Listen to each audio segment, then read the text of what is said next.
of the position of infection today in the country. We have 89.51% people who've been cured. There are 1.25% deaths and there are 9.24% active cases.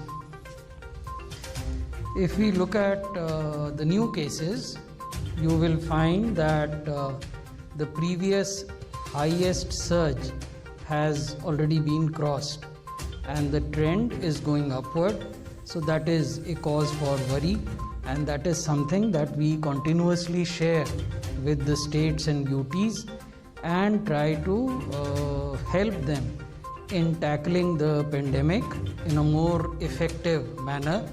As we engage with you today, there are 53 central teams which are camping in 53 districts of the country which are showing surge in cases, and these central teams are helping the district administration as well as the state administration, particularly the health department and the revenue officials, in tackling the pandemic.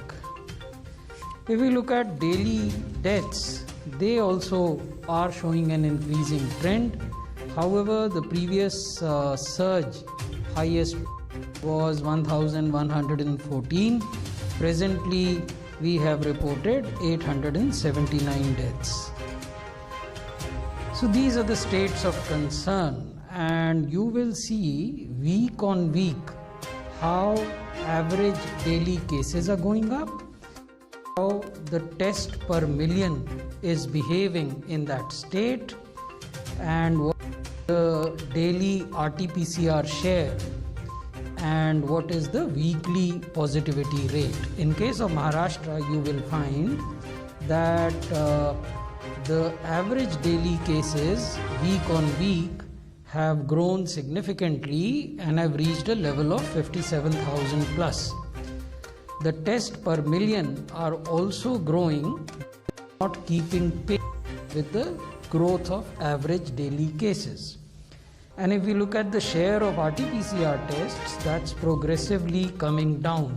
So that is something that we repeatedly request the state to address. The ideal proportion is 70% RT-PCR tests and 30% rapid antigen tests, because we believe that both tests are important.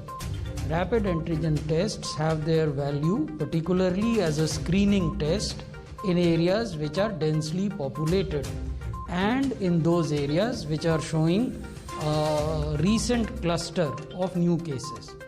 So once they are used as a screening test, those who test negative in those rapid antigen tests have to be mandatorily subjected to RT-PCR.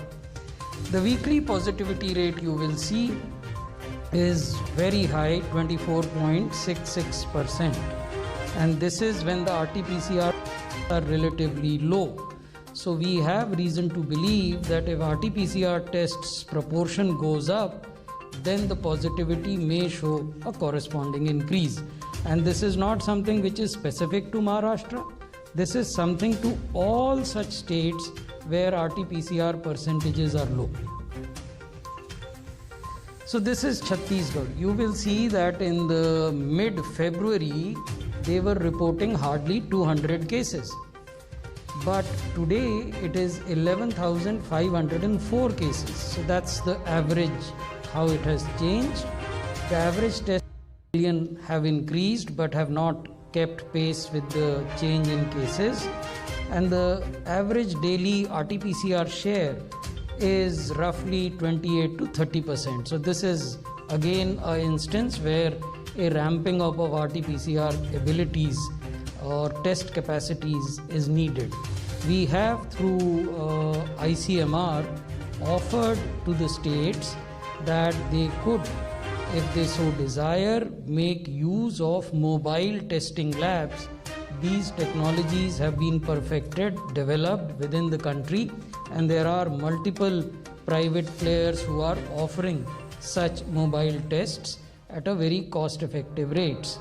RT-PCR machines have also been put on the government e-marketplace, which is GEM, so that procurement could be easier and could take lesser time. Weekly positivity in case of Chhattisgarh is increasing from 1.5%, it has increased to 27.95, almost 28%. So this is another cause for concern. If we look at Uttar Pradesh, you will find that from average 89 cases a day, it has increased to 10,000 cases a day. The average test per million are also increasing, but as I told you is the case with other states, the rate of change of cases and rate of change of test per million have to pace with each other, which is not the case here. The average daily tests are around 45 to 44%, so they also need to be ramped up.